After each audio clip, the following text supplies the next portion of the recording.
student. His name is Charles B. from Las Vegas.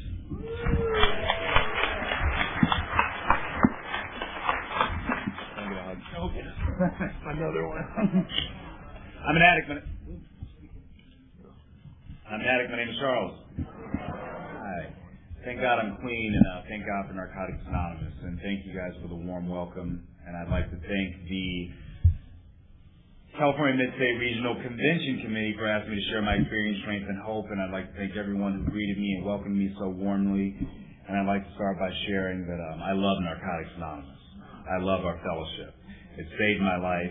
It gave me a life. I had absolutely nothing to share with anyone when I got here, but you are the ones who gave me something. And it's always an honor and a privilege to be asked to give back what was so freely given to me. And I'd like to welcome anyone who's new, and I'd like to welcome anyone who's ever felt different. I'd like to welcome anyone who's not just ever felt different, but felt less than, felt like they didn't belong, felt like they were never a part of, felt like everyone had the secret to living and enjoying life, and they were whispering behind, this is how you live and enjoy life, just don't tell Charles. That's how I spent my whole life before I got to Narcotics Anonymous. And in our literature, it talks about, we could not live and enjoy life as other people did. We had to have something different, and we thought we had found it in drugs. And if you ever felt like that, if you ever felt like you just weren't happy, you just didn't feel like everyone else looked on the outside, if you've ever felt like that, welcome to the place that you've been looking for your whole life, because that's what I found here in Narcotics Anonymous. I love this fellowship, and what I've also learned since I've been here is that, loving Narcotics Anonymous will not keep me clean. It takes work to stay here. Regardless of how much I love this fellowship, if I'm not willing to do the work, then I'm not going to stay here. And with that being said, I'd like to welcome anyone who's been in our fellowship for a long time and you haven't been doing the most loving thing for yourself by working with the sponsor and working the steps and being of service. Welcome. You're in the right place, and I'm glad you're still here. But before I go on with my soapbox and continue on with whatever it is I'm continuing on, I'd like to tell you a little bit about myself, and I'd like to tell you a little bit about where I came from before I got to Narcotics Anonymous. I'm one of those addicts who believe that the disease of addiction is about a lot more than just using drugs. I believe that the disease of addiction was prevalent in my life a long time before I ever picked up that first one that I picked up. I believe that I may have even been born with this disease. I don't know if the way that I was raised is responsible for me being an addict, because I know that I had cousins who were raised in the same environment. I was an only child, so I didn't have any other brothers and sisters, but I definitely came from a family. If you want to know anything about my family, watch shows like The Cosby Show or The Brady Bunch. And that shit was nothing like my family. Nothing that I don't even know if it existed at all, but that was not my family. If you want to know what my family was like, watch those shows and think the opposite. Think about, Claire Huxtable smoking crack. Then maybe you'll have an idea of how my family was. And the reality of it was that I grew up and I was born to two people who maybe should not have had children, but the bottom line is they did, and I was it. I was the child that they had. My father was an addict and he had this disease, and my mother was not an addict. However, she was definitely obsessed with men who were addicts. And my first memory of growing up is the first thing that I can ever really remember is my dad standing over my mom as she's beaten and bloody with a glass vase about to smash it into her face. And that's kind of that kind of set the tone for the rest of my life. And that's the way that I grew up. It was in an abusive household. And as time progressed, my mom divorced my father when I was really young, and she went on and she married 5 more times after she divorced my father. And most of those guys were addicts, but all those relationships were abusive. They were either beating her or they were beating me. And, for me, that's my story. That's the way that I grew up. And I know that there's someone out there who can relate to that, because all of us were victims of abuse in one form or another before we got here. Some of it was physical abuse. Some of it was sexual abuse. Some of it was verbal abuse. Some of us were victims of that little shit that we didn't even know was abuse until we got here and started working the steps and realized this is no way that anyone is supposed to live. And why have I been letting people treat me like that my own life, even after I grew up and moved out of my parents' house? I've been allowing people to treat me less than my whole life. And wait a minute, I've been treating myself less than my whole life.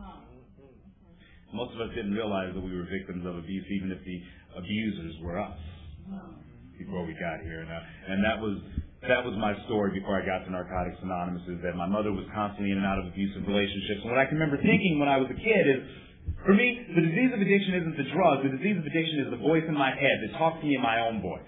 Tells me that I'm not good enough. I never will be good enough. When I think about it, I never have been good enough. I'm no good, and it's never going to work out, so just forget about it. And when my mother was in and out of all these abusive relationships, I kept thinking, if I was just a good enough son, then my mother wouldn't have to be in all these abusive relationships if I wasn't good enough. It was all about me. That total self-centeredness of the disease of addiction was prevalent before the drugs ever came into play. It was all because I wasn't good enough. My father was a using addict and probably wanted to be around and probably wanted to be a father, but this disease impairs us from doing things such as, using drugs sharply affected our ability to love and be loved. And my father probably wanted to be around and be a father, but he just couldn't because he was in the grip of this disease. And I didn't know that at the time. I just thought that, if I was just a good enough son, then maybe my father would be around. If I just played sports like the other boys, then maybe my father would be around. That's what I believed in. So my father would make all these promises to show up and come and get me, and I would believe him. And my mom was sitting outside, and I'd have my little suitcase, my little clothes ready. And, he'd say he'd be there at noon, and noon would turn to 2, 2 would turn to 5, 5 would turn to 8 o'clock, and my mom would have the horrible job of coming outside and bringing me in the house and telling me that he wasn't going to come. And one more time, I just wasn't good enough. And, my mom lived I'm from Los Angeles, and my mom lived in predominantly white neighborhoods in Los Angeles, and my dad lived in Watts, LA. And when I went to school, my first year of school, what I can remember thinking is I'm better than all these kids, or all these kids are better than me, and they all know that they're better than me. I was never good enough.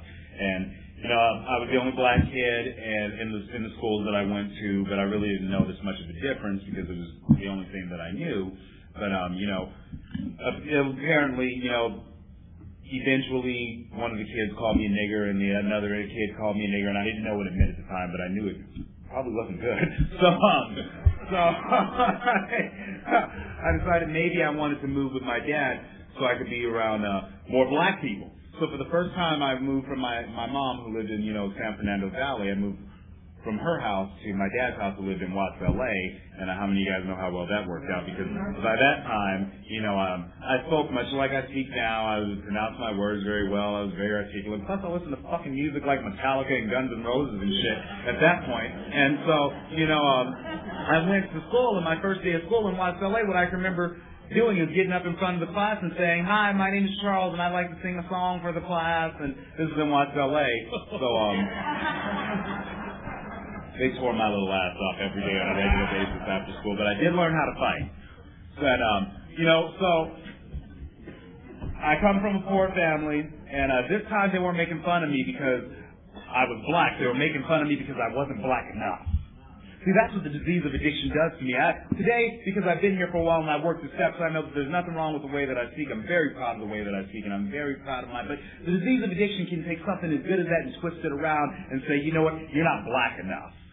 And that's the thing, they call me black on the outside, white on the inside, Oreo, house nigger, Uncle Tom, all that other stuff, every name that you can think of. So fuck, now I can't even be black enough. I'm just not good enough no matter what I do. I'm just not good enough. So if you're here and you felt like you're not good enough your whole life, welcome. You're in the right place. We understand. We understand what it feels like to never feel good enough no matter what you do.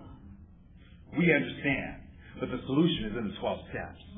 Well, all I wanted my whole life was to feel on the inside the way that you looked on the outside. And the first time I got that feeling, I was a kid, I was really young, and it was getting loaded with my dad. And I'm going to tell you the drug that I use, and it's the only time you'll ever hear me mention a drug that I use, because I believe there's a newcomer sitting out there who wants to hear me say that I use crack, so they can say, oh, I didn't use crack, I'm heroin, I use heroin, I'm better than. Or they want you to say I use heroin, so they can say, oh, I was just a speed freak, I'm better than. In Narcotics Anonymous, we focus on the similarities, not the differences. But I'm going to tell you the first drug I ever used was a drug called alcohol.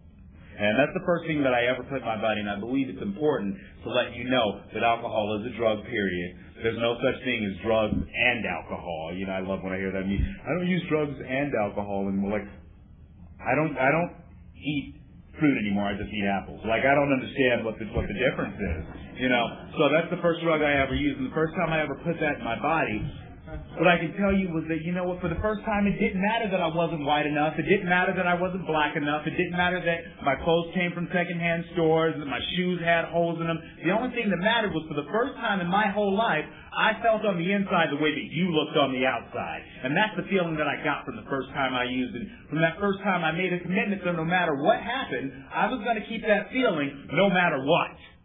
No matter what, I was going to feel that way. And I didn't know what no matter what meant at that time. I just knew that no matter what I had to do, I found the secret. This must be what you guys were doing this whole time, because you guys all were happy. I found the secret. I know the secret handshake. No need to whisper behind my back anymore. I found it. And, so I was getting loaded, and, I didn't feel different anymore. And, and then my using escalated. I got into junior high, and like around the time when other boys were checking out girls, I wasn't doing that. It just wasn't like what I was doing. However, in the 6th grade, we had this gym class, and we'd be showering with the other boys, and I was definitely checking that out. That's for sure. And so, I was like, something is wrong here. I remember thinking, like, what's the deal? And so one more time, I wasn't different. See, the thing about the disease of addiction is any difference it doesn't take that as uniqueness, it takes it as less than.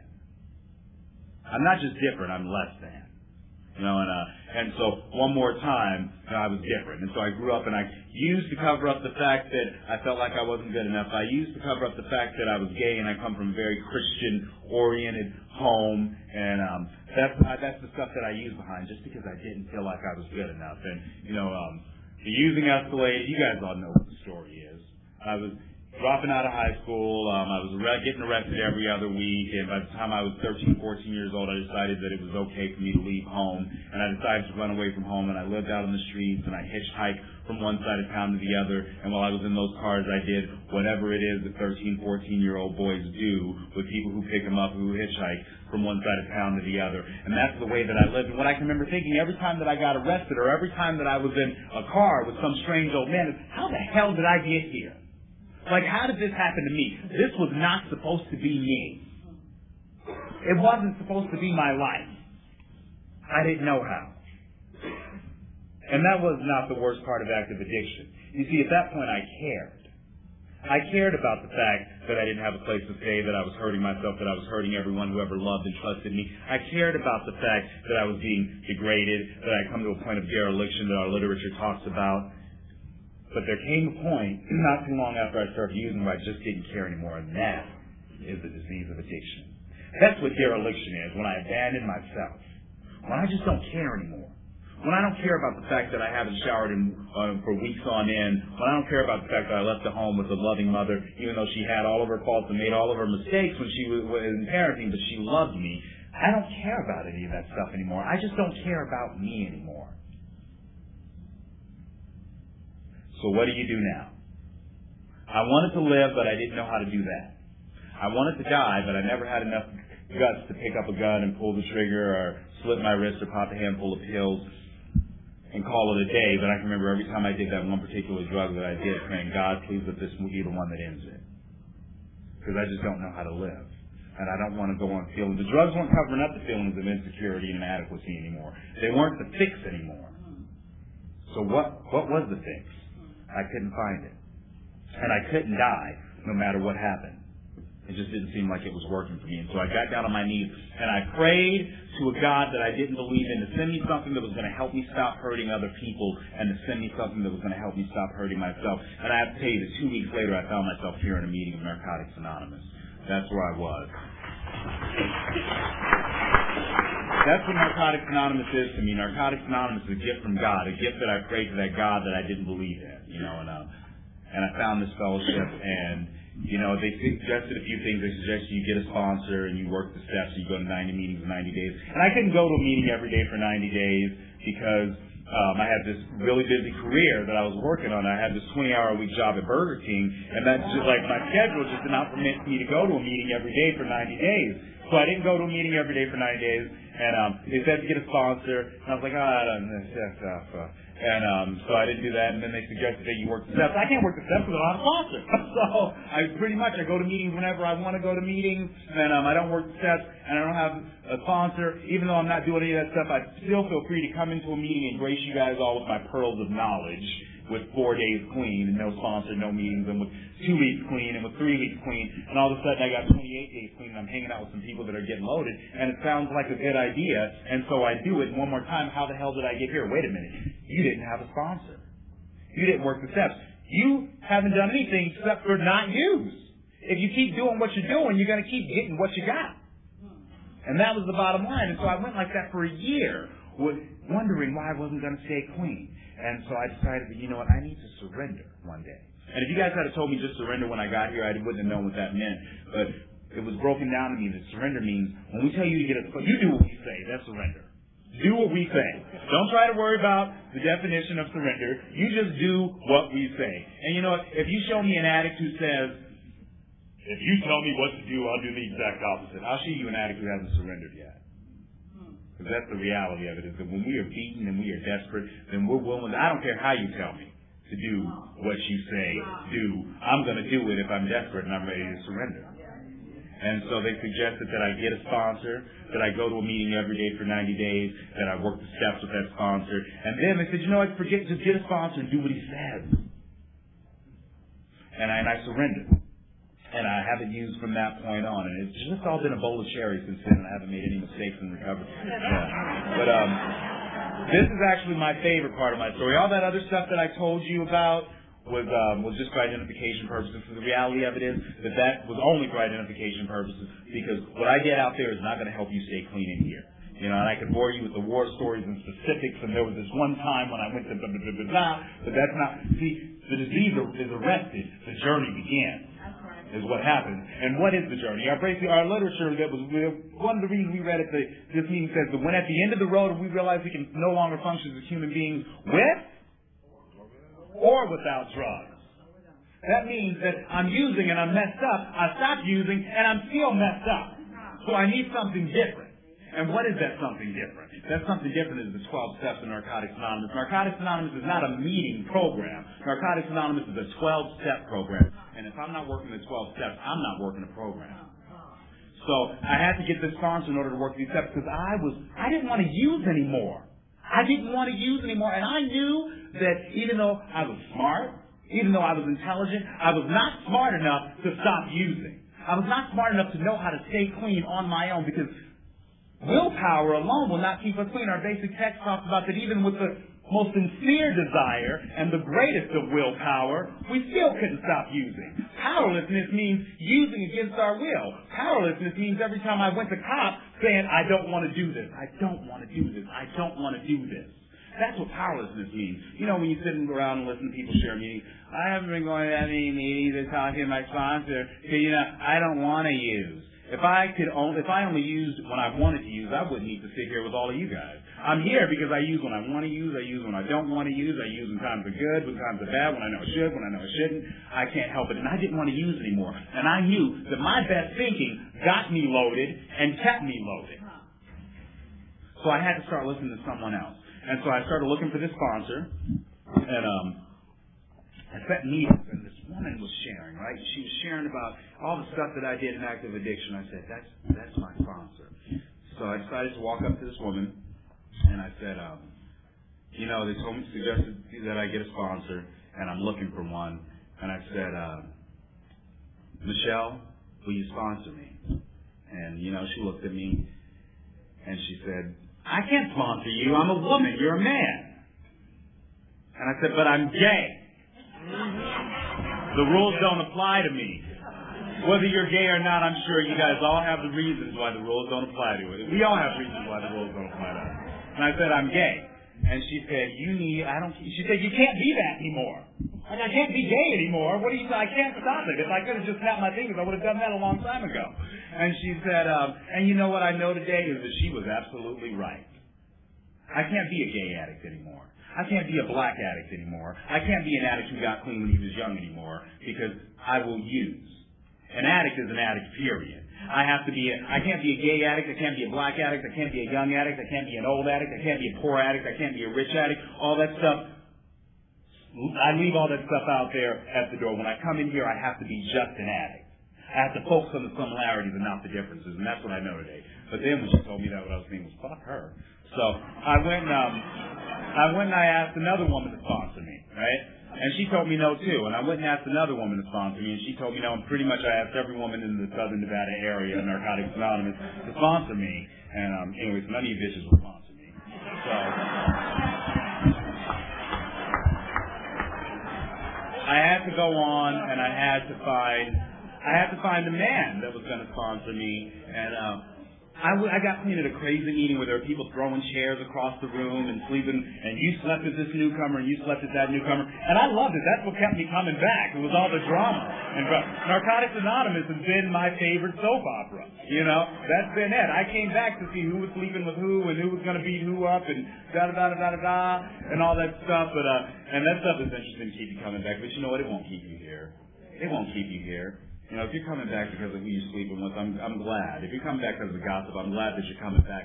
But the only thing that's going to keep us here is a firm foundation and the steps and a relationship with the loving God that we come to understand through a process of working these steps. And so I saw this guy in there, and he was really quiet, and I never heard him share. But it was like, and he was non-threatening and non-intimidating. And a lot of times when we come in meetings, we have to be heard and we have to be voiced. Sometimes it's like, it's intimidating, man. And there were a lot of people in that meeting who were hip, slick, and cool and had the jive talk. And the bottom line was, to me, it didn't look like they were doing anything different than what they were doing outside. That's what I came in here to escape. I came in here so I didn't have to pretend to be hip, slick, and cool anymore. I came in here so I didn't have to pretend like I had it going on anymore. I came in here so I could just be me. And this guy was just him. He didn't care how he dressed before he went to the meetings. He didn't talk like they were talking out there on the streets. And I felt like I was comfortable with him. And I never heard him share. I don't even think I said hi to him, but that's how the 12 steps work. When I have recovery and I work the steps, I don't have to tell everybody that I do it. It kind of just shows. And my third step, we say, God, take my will in my life, guide me in my recovery so others can see your will in me. And when we work the steps, when we work the program, other people can see a loving God working through us. We don't have to tell everybody. And so I asked this guy to sponsor me, and he said yes. And he said under one condition. See, for me, when I got here, there was no unconditional sponsorship. Sponsorship is about working the steps. And if you're not working the steps, then why should we lie and pretend like we're in a sponsor-sponsee relationship? Because we're not. If my sponsor co-signs me not working the steps, I don't believe he's doing me a service. I believe he's doing me a disservice. And so what happened was he told me to call him every day, and I was desperate because I didn't want to use him anymore, so I called him every day.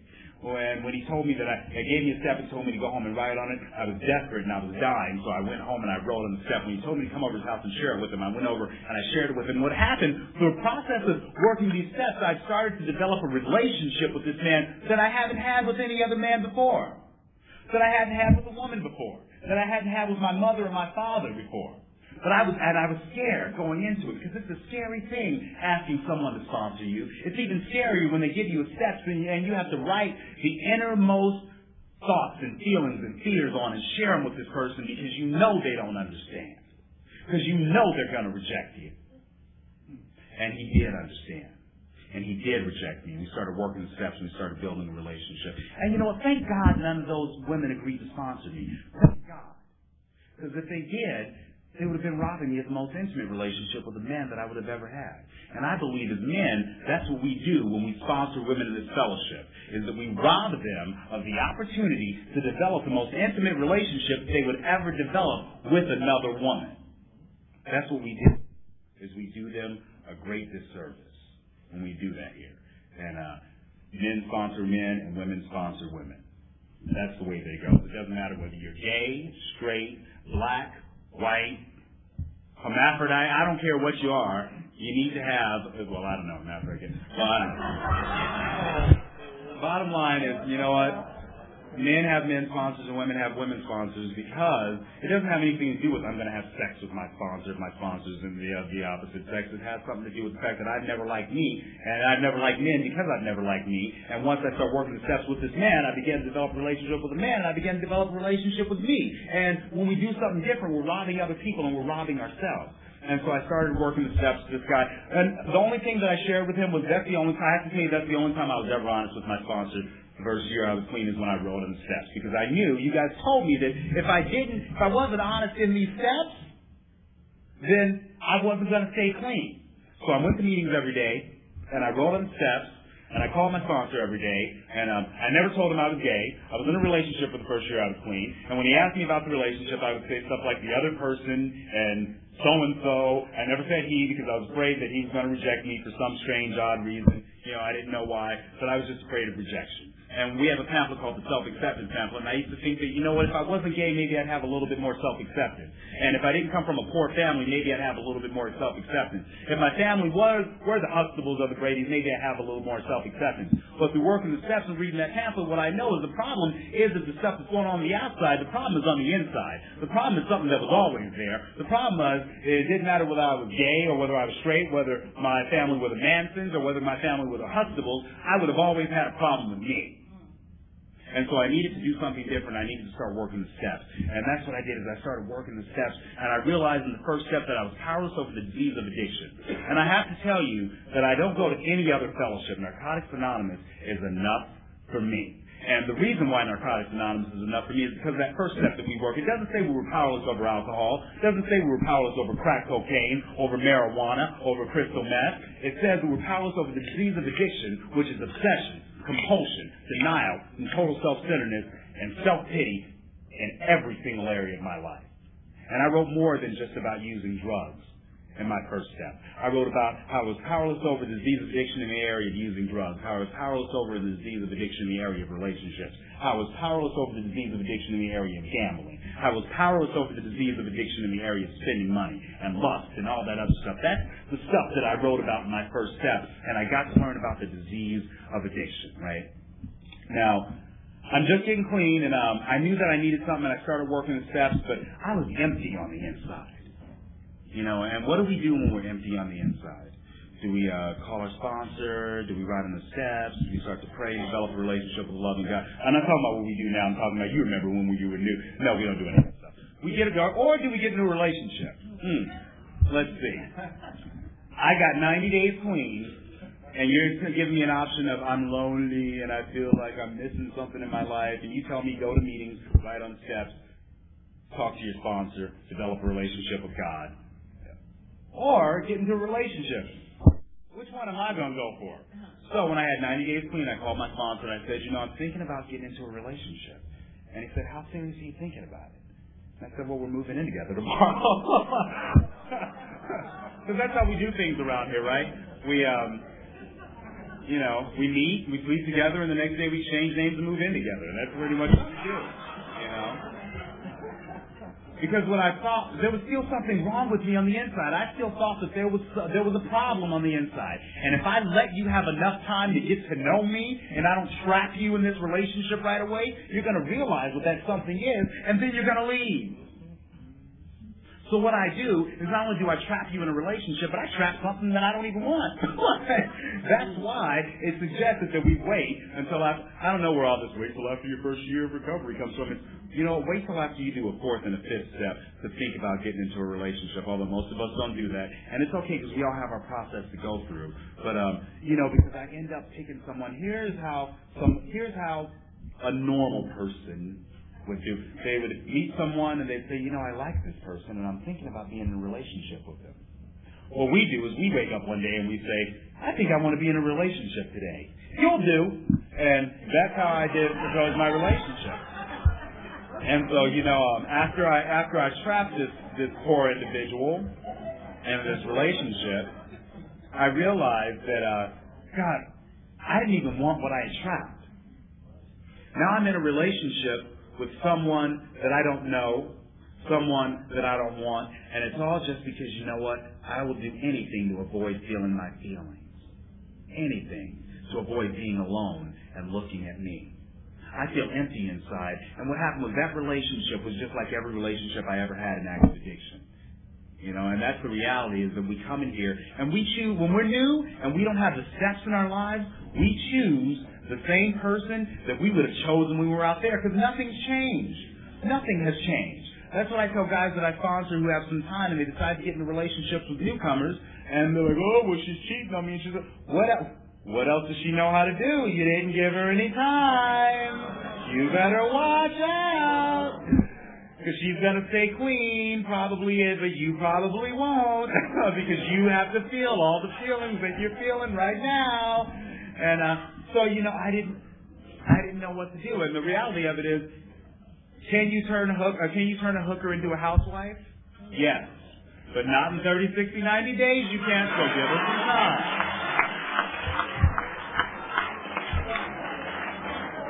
So,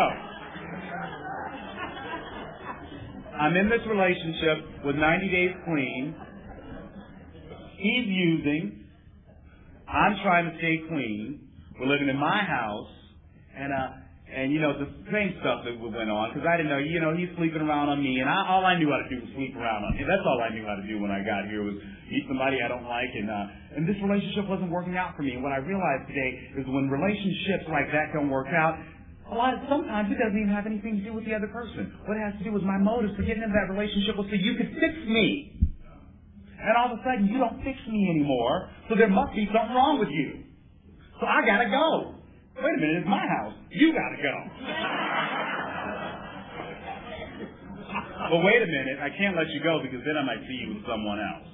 God forbid. So what happens is I stay in this sick and I stay in this unhealthy relationship. And that lasted for about the first year I was clean. When I was done, I was just done. I was done with that relationship when I was done with it. And I have to tell you that I learned an important lesson from that. I learned the lesson, just like you can hear it in meetings over and over and over again, but until we start to experience ourselves, our literature says that until we can see to our innermost selves, that we're powerless over our disease. I have to experience myself, and what I experienced was the same thing that you guys have been sharing with me the whole time, same thing that my sponsor has been trying to drill into my head, that the only fix there is for me is in the 12 steps of Narcotics Anonymous. And so what happened was I celebrated a year clean at my home group. I came home, packed the shit, you got to go. Bye. I'm out of here. I realized that this was wrong. I know you got somebody else. See you later. And I made a commitment to myself that no matter what happens, I was going to dive into the steps, because I've always worked steps, but I was going to be in the steps. I was going to learn exactly what place these steps had in my life, because I was still empty. When I had a year clean, I was still empty and I was still miserable. I still had something missing. I still had that emptiness that I had inside of me when I was using, and it's because I wasn't trying to fill that void with a relationship with a loving God, because I wasn't trying to fill it with the 12 steps. And so when I stopped working on that relationship with that other individual, what happened was I got time to develop a relationship with a sponsor. I got time to develop that relationship with a loving God. I got time to develop that relationship with me. That's what happened, was I started working on me. And I made a commitment that I was going to live in the steps. That same commitment that I made that I was going to use no matter what, I made a commitment that I was going to live in the 12 steps of Narcotics Anonymous. And I was going to work these steps, and I was going to find out what place these steps actually had in my life. And that's the journey that I began on. And I'd already worked the first 3 steps, and now I was on the 4th step. And in the 4th step, what happens is we start to take a look at the patterns that perpetuate themselves in our lives over and over and over and over again. And that relationship that I was in, I got into, we didn't have the step working guys in. We had the IP number 10, which is called working step 4 in Narcotics Anonymous, and that's what I worked the steps out of. And I was grateful to do that, because what happened was we got to the part sexual relationships, and I got to see that relationship that I was in. I'd been in it 10, 12 times before. It was the same relationship. And I got to see my part in that relationship. And I know I hear a lot of people share about my part was I just showed up. No. You showed up all right. But what did you? Because you know what? If I'm in a relationship with someone who's using and abusing me, it's probably because I want to cover up the behavior that I'm living in. And the reality was I got to take a look at my behavior, why I stayed in the relationship, the behavior that I lived in, because I didn't know how to do anything different. And I got to start to take a look at Charles in the 4th step. And I went over to my sponsor's house to share this 5th step with my sponsor. And what happened was I felt really like cut open and raw on the inside. I believe that the 5th step is surgery of the soul. That's what happens when we start working the steps, when we get into the steps 4 and 5 and 6 and 7, as we start to do some surgery on the soul, and it's going to feel uncomfortable. It's not going to feel. I hear people, I left out of my fifth step and I felt so free and I didn't know I had any defects when I got to my sixth step. Because after I don't know about your sponsor, but I'm sitting there doing the fifth step of my sponsor, and he's like, you did this, and this, and this, and this, and you got this defect, and that defect, and that defect, and that defect going on. And so, I did my fifth step with my sponsor, this man who I was starting to develop a relationship with, and, I started to go into the sixth step. And for me, the sixth step is the most freeing process that there is here in Narcotics Anonymous. Because what happens? Let's start to take a look at the defective character. What is it? What's behind the defective character? Is it fear? Yes. Is it sick pride and ego? For me, I'm going to deviate from the sixth step a little bit, and I'm going to talk about sick pride and ego. For me, sick pride and ego means that, you know what? I'm going to look good in front of you guys even if it fucking kills me. And it will kill me. And I had about 7 years clean. I started my sharing by saying I love Narcotics Anonymous, and loving Narcotics Anonymous will not keep me clean. When I had about 7 years clean, I still love Narcotics Anonymous just as much today. But loving Narcotics Anonymous won't keep me clean because for a period of time I stopped doing the work. When I had about 7 years clean, I stopped doing the work. I was still working with guys that I sponsored. I was still going to meetings here or there, but I kind of stopped taking a look at myself in the steps. And if you're not working a program, then you're working on a relapse, is what's happening. And so I stopped going to meetings, and I started hanging out with people that were hanging out after work. And they were getting loaded, and it was so glamorous when they were using. Have you ever known, like, those commercials where those people just drink this much wine out of the glass and all that, and you're like, what the fuck are you going to do with that much wine? Well, anyway, I was watching these people drink this much wine out of the glass, and I was thinking, I'm a lot smarter than them. I can do that, right? And but I can't do that because I'm an addict. And after a while, what happened was I developed an obsession to use. The obsession to use can return any time that I'm not working a program. And I can use without having the obsession to use. And so, but God forbid I go into meetings and I share about that. Because I wanted to look good. That's what sick pride and ego is I wanted to look good. Even if it killed me. Even if it meant I had to get loaded. I had to save my face. How many of us are saving our faces today? Not me. Not me. And why? Why would I save it for your sponsee? Because believe me, they already know how fucked up you are, and they're talking shit about you behind your back anyway. So you may as well go into a meeting and front yourself off. At least I know that's how my sponsees are. And so, 7 years clean, I had to walk into a meeting and I had to share that, you know what, I have an obsession to use because I've been being dishonest and deceitful with my sponsor, and I have stopped going to meetings, and I started hanging around people that use. And I didn't feel comfortable after I shared that, but what happened was it saved my life. What I want to talk about is the defect of judgment. My sponsor shares that if you want to know what heaven on earth is like, try to go 24 hours without judging anyone. You might not want to go to a meeting that day. Try going for 24 hours without judging anyone. I want to tell you something about judgment. Is that for the first several years I was clean, I judged people for dating newcomers and for sleeping with newcomers. And I mean judged them harshly. I had guys that I sponsored that I let go and told them that I could no longer sponsor them because they were dating newcomers, and I had friends that I disassociated myself because they were dating newcomers. I had people that I persecuted and flooded outside of meetings because they were dating newcomers, and they could no longer be my friends because they're a piece of shit and they're worthless because they're killing the newcomers as soon as they walk through the door. So when I had about 6 years clean, let you know where this is going. I had about 6 years clean. I was sitting in this meeting, and there was this guy sitting in the meeting next to me, right? And I didn't know who this guy was. I'd never seen him before. And the second tradition came around, and I pulled out $1, and it was just like it had some kind of dye on it. The dollar was pink. And I said, "Oh, look," to the guy. I said, "My dollar's pink." And he goes, "It's not pink. It's fuchsia." And I was like, "Oh, really? It's fuchsia, huh?" I said, "Yeah." I said, "Oh, let me buy you basic text."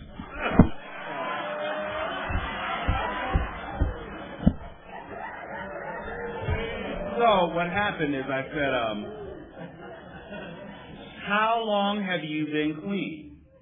And he said, 3 days. And I said, "Here, take this basic text, keep coming back, And you got a sponsor? Yeah, good. Go talk to your sponsor. And I walked away.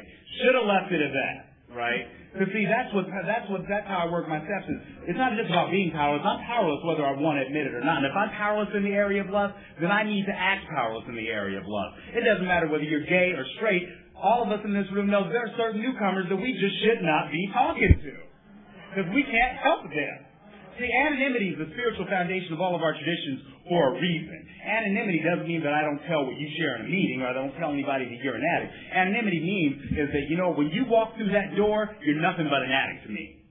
It means that you're not a gay addict, you're not a straight addict, you're not a black addict, you're not a white addict, you're not a rich addict, you're not an addict who can give me something, you're not an addict who can get me a job, you're not an addict who I can get sex from. You're just an addict. And if I look at you as anything else except for an addict, you could die. So if I'm looking at you as anything else other than an addict, then I need to stay away from you. And so I did. We're still sticking with the defect of judgment here. Follow me. Stick with me for a second. So, anyway, I should have left it at that, but I didn't. But I saw him at another meeting, and I said, a few of us are going over to my house to play some spades. You want to come? And so, yeah, we went over to my house and played some spades, and everybody left except for me, him, and somebody else. And I was like, oh, gosh, you got to leave now. Give me your phone number before you leave. Maybe we can call. Call me if you want to use. And, so then the next day we called, talked on the phone for a little while. And so, anyway, to make a long story short, the next time he came over, it was by himself and I was by myself. You know what happened, and before you know it, I'm sleeping with a newcomer. Now let's take that defect of judgment. See, that's how the disease creeps in through the back doors, when we judge each other. And when we look at each other, and you're such a worthless piece of shit because you're doing this, because you stole money from the seventh tradition, because you're sleeping with a newcomer, because you dropped the service commitment. Because as sure as I'm judging you, I'm going to do whatever it is that I'm judging you for doing. And if you haven't done everything that you judge someone for doing, then you just haven't been clean long enough. So what happens is now I'm sleeping with a newcomer, and since I've set it up so that everybody who sleeps with newcomers is worthless and a piece of shit, what am I? What am I? Maybe we shouldn't judge. Because now I'm worthless. Now I'm a piece of shit. And that's right where the disease wants me. The disease of addiction wants ammunition so it can shoot us out of here. It doesn't want us to stay. I got a disease. Wants to kill me by any means necessary. So what could I do? I had a couple options. I could keep it a secret, or I could get honest with you guys. I could tell him to go talk to his sponsor about it, or I could say, don't tell nobody about it. Oh, as a matter of fact, I'll sponsor you. But the thing about it is that, you know what? I had a firm foundation in the steps. That's what I had, was I had a foundation in the steps. And when you have a foundation in the steps, a real foundation in the steps, and you're used to applying the steps, and you know the freedom that comes along with working the steps and practicing the steps, and you know the imprisonment that comes along with living in dishonesty and deceit, there's really no option. So, now what I had to do was I knew I had to go into a meeting and I had to share what it was I was doing. That's what my sponsor used to say to me. If you think what you're doing is not wrong, then why don't you go to a meeting and share about it? And now I knew I had to go into a meeting and I had to share about what it was that I was doing in front of all these people that I judge, right? That's the funniest part, because they come out of the woodwork, right? And so I had to go into a meeting, right? All these people sitting in there that I judged, I told, I can't be your friend anymore because you're sleeping with a newcomer, and I can't sponsor you anymore because you're sleeping with a newcomer. I had to go to all these people and I had to share, you know what? I don't feel good about myself right now because I've judged people who slept with newcomers, and I'm sleeping with a newcomer right now. And I know that you guys are telling me that it's probably not going to work because he hasn't had time to work on himself, and that in a year from now he might realize I don't even want to be with you anymore because I didn't know what I wanted when I got with you in the first place. And I'm nodding my head while you're telling me that, but in the back of my mind I'm thinking, you just don't understand. We were meant to be together. You guys know, right? No, none of you guys have ever done anything like that. And so I had to go into a meeting and I had to share that. And I didn't feel comfortable. I felt really uncomfortable sharing about that. But it's okay to feel uncomfortable. We don't have to feel, I'm not supposed to feel good all the time. That's one of the lessons I've learned in recovery, is you know what? God's will is for me to do the right. It's for me to do what feels right. And what feels right doesn't always feel good. Surrender is not always convenient. So, I had to go in this meeting and I had to share honestly and I didn't feel uncomfortable, that's okay. Because our disease grows in the dark and it dies in the light of exposure. Honest sharing is the antidote to our disease thinking. And so what happened was I went to a meeting and I shared about where I was, and I got some freedom. You see, it wasn't the action that was going to get me loaded. It was the shame and guilt that was going to get me loaded. It was dishonesty and the deceit that was going to get me loaded. And so, just to tell you what happened with that relationship, I stayed clean, and he stopped working with his sponsor. He got loaded. And I went and chased after him for a little, come back, and, stood outside of his house and made precautions to see all the people coming in to use, and, they call that stalking. So, I know those of you who are laughing because you've done it. And that's what I did. Now the reality of it is, would he have stayed clean had I have stayed out of his way? We'll never know, will we? See, we can't make anyone use no matter what, but we can put someone into no matter what situation. And so that's the lesson that I learned from that. And I believe that when newcomers come in here, that they're supposed to try to sleep with us. That's what they're supposed to do. The newcomer women are supposed to run around half naked with no clothes on, look at me. And the newcomer men are supposed to walk around with the chest out. Newcomers don't. Remember the days when newcomers used to come in here looking toe up? It was so much easier to stay away then. They don't come in here looking like that. No, they got some new shit out there that preserves you, I guess. But that's what newcomers are supposed to come in here and try to get attention. That's what they're supposed to come in here and do. But you know what? Even though they're supposed to come in here and try to sleep with us, we're not supposed to give in to that. Narcotics Anonymous is a safe place for me to go. That means that if I'm acting out in lust when I'm in active addiction and I don't know how to stop, and I come in here and I'm trying to do the same thing and I'm trying to act out in lust, but I'm praying that maybe you'll teach me how to do something different, and you don't teach me how to do something different, and instead what you do is you enable me to act out in that same behavior that I was living in out there. This is no longer a safe place for me to be. And so I don't go around and I don't judge people for dating newcomers anymore, but I have set a boundary for myself that I don't do that anymore. And you know what? People who are doing it, I'm going to love them regardless.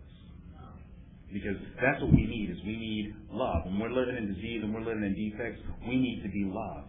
That's what this fellowship is about. And that's what I learned from that situation and other situations of judgment, is that, an addict, no matter what they're doing, and believe me, I'm an addict like everyone else, and I'm just as opinionated as the rest of you, but we need to be loved. We need to be told the truth, but we need to be loved.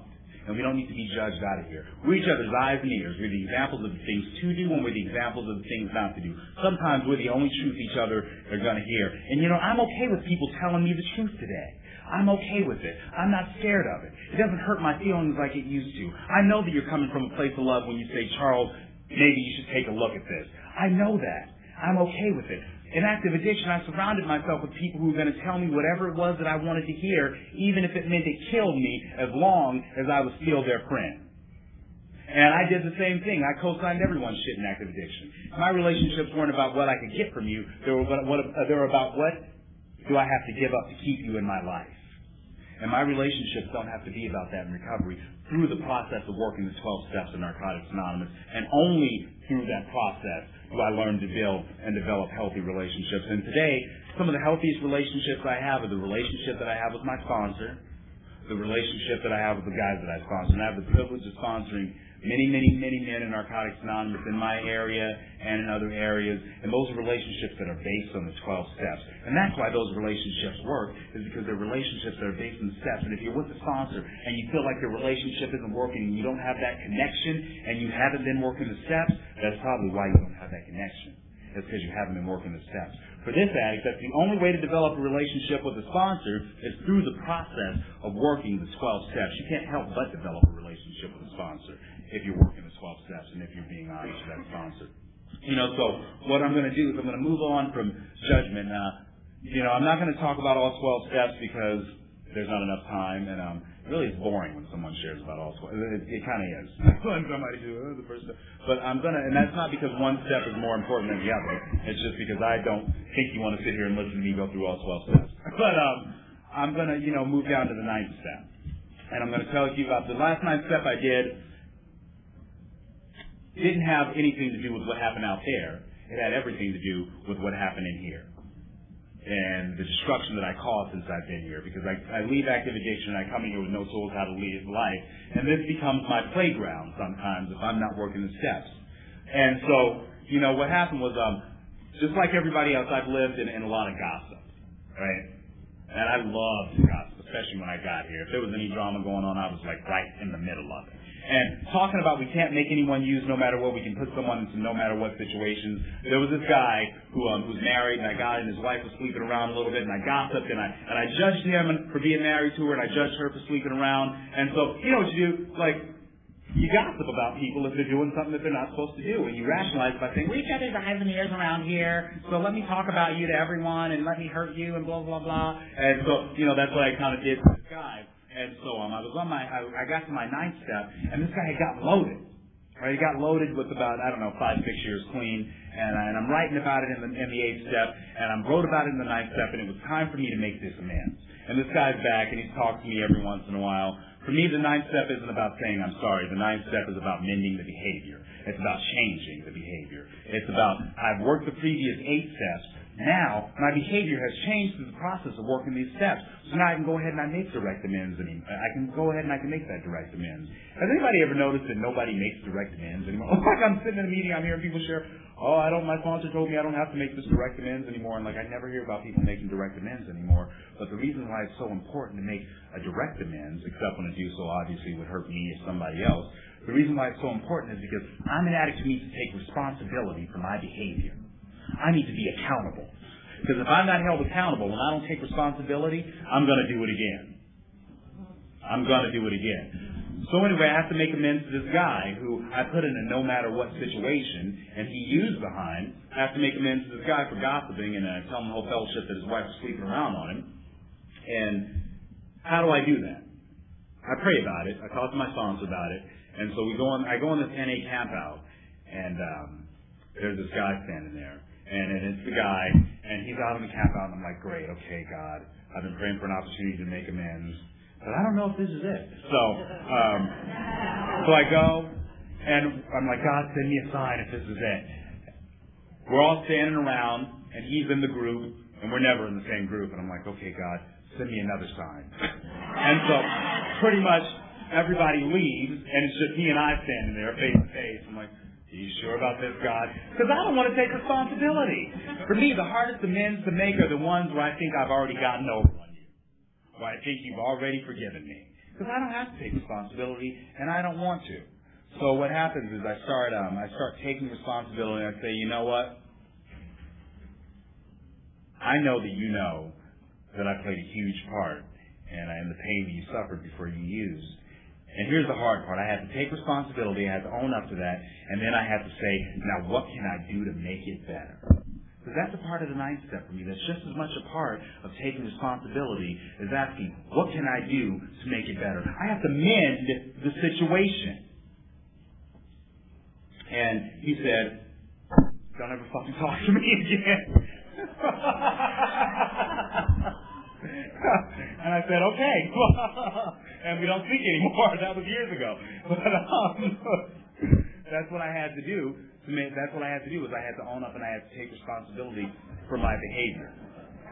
And he didn't have to accept my amends. Thank you guys for asking me to share. When the topic is, the late Saturday afternoon meeting, and they said, well, we're going to change it to a living an alternative lifestyle and recovery, and then now it's just a meeting, and I thank God, because I don't know what living an alternative lifestyle and recovery is. I don't know what it is.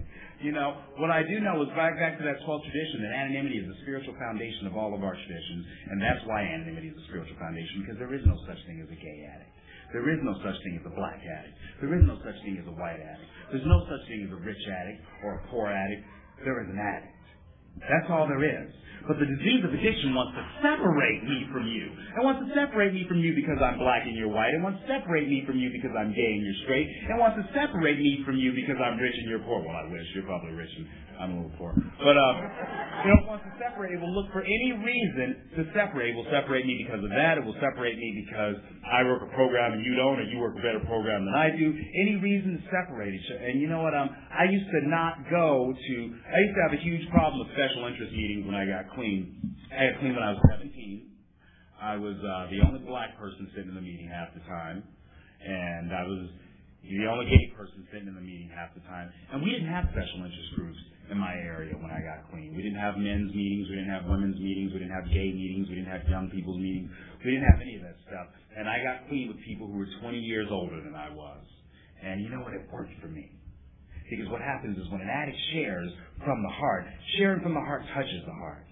And that's what worked for me. So I'm here to tell you, it doesn't matter how old you are, you can get clean. It doesn't matter whether you're young, whether you're old, whether you feel like you're different than anyone else, whether everyone else in the room is different from you. You can get clean and you can stay clean and you can live this new way of life. And if you're new, I hope that you get that sponsor and I hope that you work in the steps. And if you don't know why you're working the steps, let me tell you why. I had a guy that I sponsored for 6 years. He got killed in a car accident last year. And his wife and him had a 2-year-old little boy and she was 5 months pregnant. And when they got married, she wasn't an addict. And however, you know how that goes. Shortly after, I think I'm an addict. So she came to our fellowship and she got a sponsor. And they had the perfect life before he died. They had the house, they had the cars. She was a stay-at-home mom. And, and she said, I don't know why I'm doing this. I don't know why I'm working these steps. I don't know why I'm talking to my sponsor. I don't know why I'm going to meetings. My life is perfect. But she kept on doing it.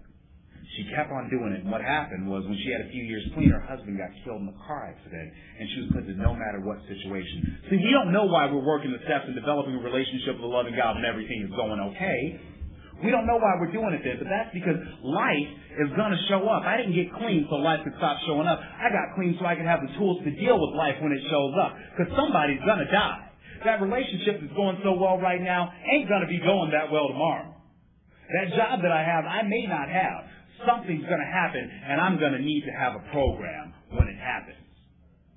I'm going to need to have a program, and if I'm not working on my recovery right now, and I'm waiting for that tragedy to happen, then I'm not going to have anything when it does happen. But we have a part in our 6th step, and it works out like this. When the pain of staying the same becomes greater than the fear of changing, you will surely let go. And I'm here to tell you that when the pain of staying the same becomes greater than the fear of changing, those of us who have a foundation will surely let go. But however, when the pain of staying the same becomes greater than the fear of changing, those of us who don't have a foundation might just use. We might not stay here. I can't sit in a meeting and listen to an addict share that it's okay not to work the steps, that it's okay not to be sponsored, that it's okay not to go to meetings. Because that's a deadly message that kills someone. I must work the steps. I must have a sponsor. I must go to meetings regularly. I must constantly look at myself on a regular basis to see where this disease is coming in through the back door. And it could be that one little detail. I know this disease has me by the balls when, I think, I don't have to share about this. I don't have to talk to my sponsor about this one. I got this down. That one little detail that seems so insignificant that I don't have to tell anyone about it. And what is your little detail that you're keeping in the back of your mind? Because I know what mine is. And I know that when I have that little detail that my disease tells me is so insignificant that I don't have to share with my sponsor, I know that's the setup, and I know that the first thing that I need to do is get on the phone with my sponsor and talk to him about it, then get direction whether or not I need to go to a meeting and I need to share about it. Because that's how this disease works. I'm going to wrap up my sharing. Real quick, how am I doing on time? 10 minutes. Okay, beautiful. I'm going to wrap up my share. Sometimes I say in conclusion. I was talking to my little cousin one day, and my other cousin brought her to a meeting, and I kept saying in conclusion for about 30 minutes, and then I finally shut up. And so afterwards, my little cousin, she goes, Charles, what does in conclusion mean? I said, it don't mean nothing. So anyway, in conclusion, I believe that no matter how long I stay here, no matter how much time I have, and no matter how, I never stop changing, and I never stop growing, and I have to constantly continue to take a look at myself. And what I want to share about is I want to share about every addict belonging here in Narcotics Anonymous, even that addict that I don't think belongs here, even that addict that I don't want to be here, even that addict that I'm pissed off at because you slept with my significant other. Every addict has the right to be here. And if I'm mad at you, one more time, going back to anonymity being the spiritual foundation of all of our traditions, that when you walk through that door, you're an addict. You're not an addict that I'm pissed off at. You're not an addict that I used to be in a relationship with. You're not an addict that slept with someone who I used to be in a relationship with. You're just an addict, and if I don't treat you as such, you're going to die. I want to share about that real quick, and I want to tell you why it's so important that we treat every addict as just an addict, no matter how we feel about them. I had about 4 years clean, and we went out to eat after a meeting. I asked this guy for a cigarette. He told me no. And I said, well, why the fuck can I have a cigarette? Give me a cigarette. And he said, because I don't want to give you a cigarette. And I said, well, I don't understand why. And so he jumped up and he grabbed me and he lifted me up and said, I don't have to give you a cigarette, you fucking nigger. And he spit in my face. Right? And so at this point, I'm pissed off. Right?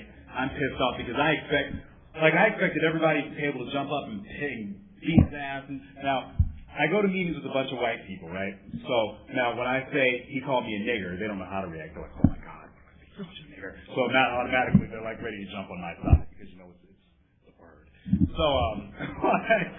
So this guy called me a nigger, spit in my face. So I go to meetings and I start telling everybody, you know how we do it. I start telling everybody, that motherfucker called me a nigger, blah blah blah blah blah. And I got all my sponsees gathered up against him, and I got all my friends gathered up against him.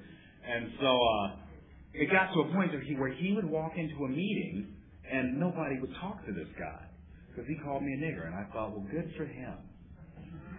Good for him. That's what he deserves. He spit in my face and called me a nigger. And so then what happened was I went to another meeting and no one would talk to him. And this was like, he didn't really have any friends now. And so I walk into this meeting one day and the only seat open is the seat next to him. So I have to sit down. And I'm still carrying around my resentment. This is like a year later. I'm still carrying around my resentment because I'm justified in being resentful. You know how it is to be justified in being resentful and angry. You know how that helps us so much and allows us to change and grow because we're justified in being resentful. And so I'm justified and I'm pissed off. How long can you be... Being resentful and pissed off is like being outside in the cold. And you have the key right here. And letting go of that resentment is the equivalent of putting the key in and opening the door and walking through the door and sitting down. But I don't want to let go of that resentment. Fuck that key.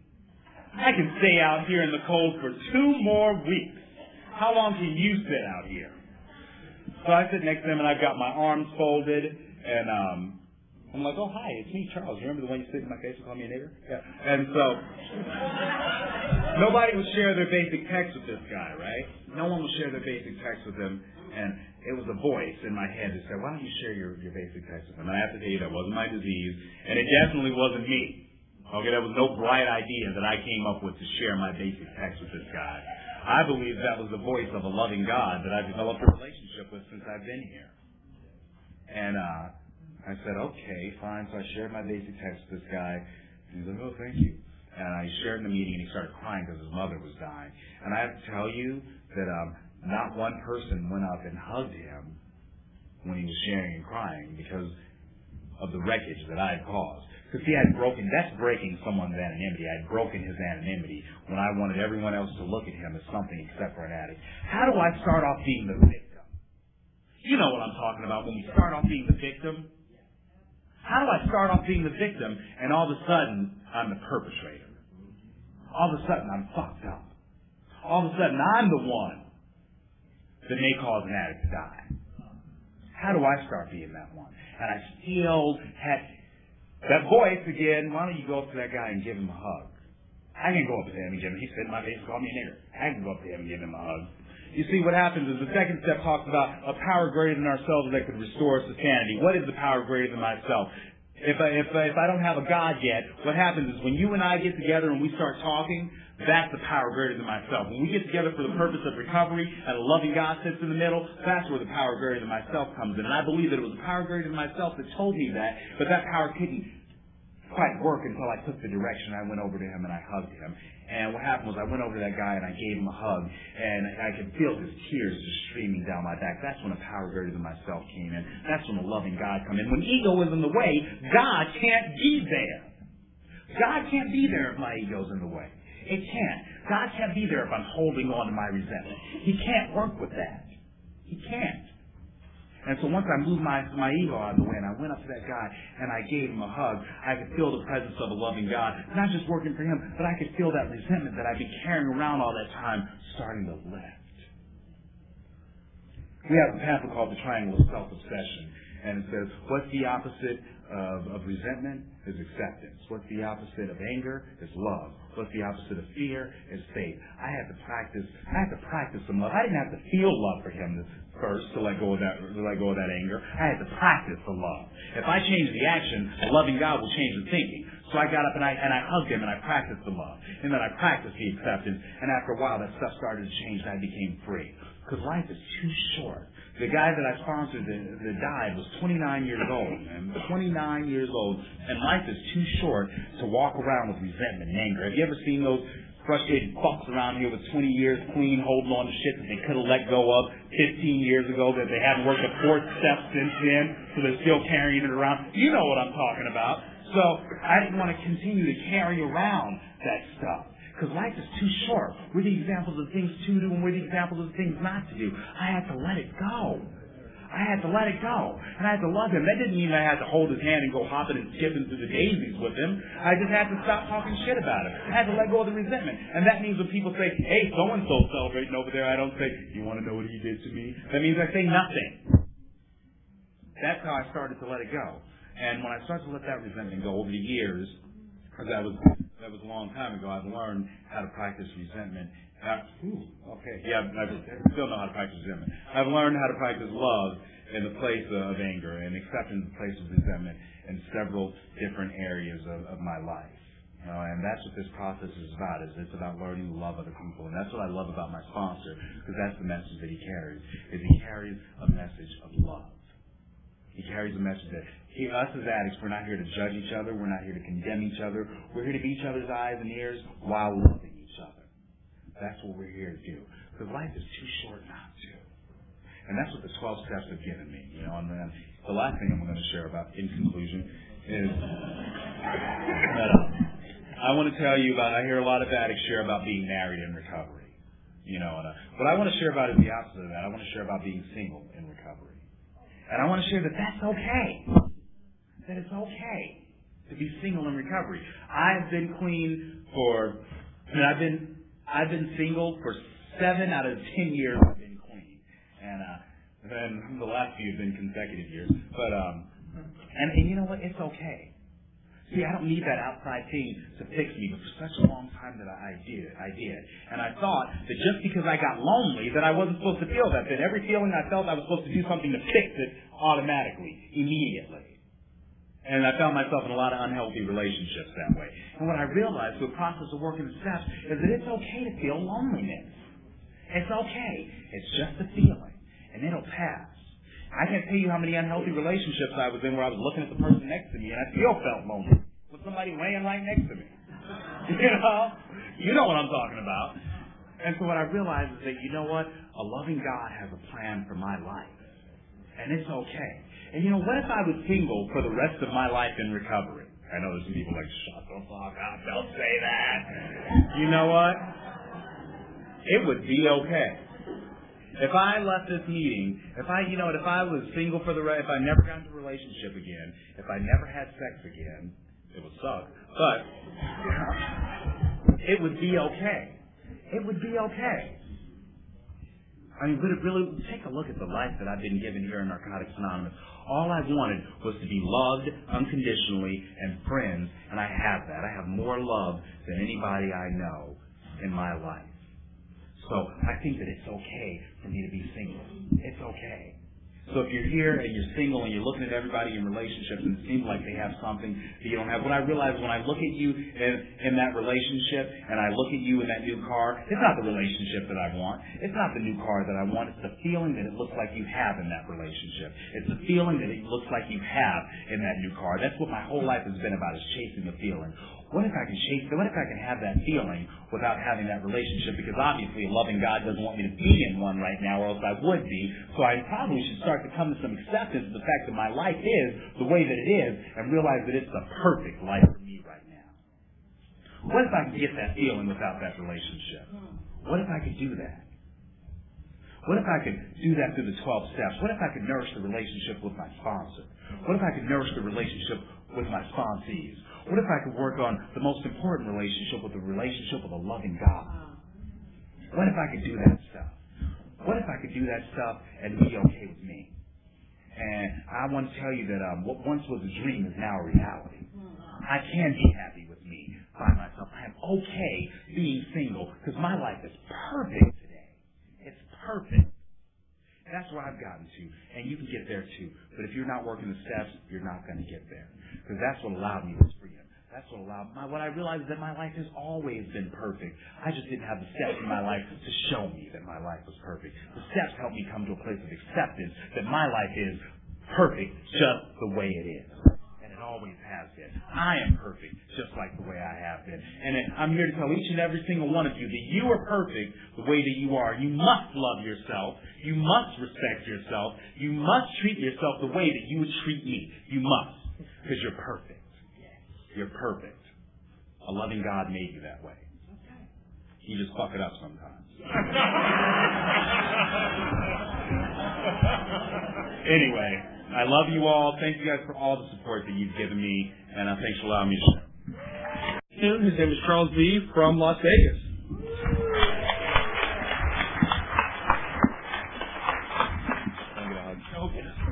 Another one. I'm an addict. My name is Charles. Hi. Thank God I'm clean, and thank God for Narcotics Anonymous, and thank you guys for the warm welcome. And I'd like to thank the California Mid-State Regional Convention Committee for asking me to share my experience, strength, and hope. And I'd like to thank everyone who greeted me and welcomed me so warmly. And I'd like to start by sharing that I love Narcotics Anonymous. I love our fellowship. It saved my life. It gave me a life. I had absolutely nothing to share with anyone when I got here, but you are the ones who gave me something. And it's always an honor and a privilege to be asked to give back what was so freely given to me. And I'd like to welcome anyone who's new, and I'd like to welcome anyone who's ever felt different. I'd like to welcome anyone who's not just ever felt different, but felt less than, felt like they didn't belong, felt like they were never a part of, felt like everyone had the secret to living and enjoying life, and they were whispering behind, this is how you live and enjoy life, just don't tell Charles. That's how I spent my whole life before I got to Narcotics Anonymous. And in our literature, it talks about, we could not live and enjoy life as other people did. We had to have something different, and we thought we had found it in drugs. And if you ever felt like that, if you ever felt like you just weren't happy, you just didn't feel like everyone else looked on the outside, if you've ever felt like that, welcome to the place that you've been looking for your whole life, because that's what I found here in Narcotics Anonymous. I love this fellowship, and what I've also learned since I've been here is that, loving Narcotics Anonymous will not keep me clean. It takes work to stay here. Regardless of how much I love this fellowship, if I'm not willing to do the work, then I'm not going to stay here. And with that being said, I'd like to welcome anyone who's been in our fellowship for a long time and you haven't been doing the most loving thing for yourself by working with the sponsor and working the staff.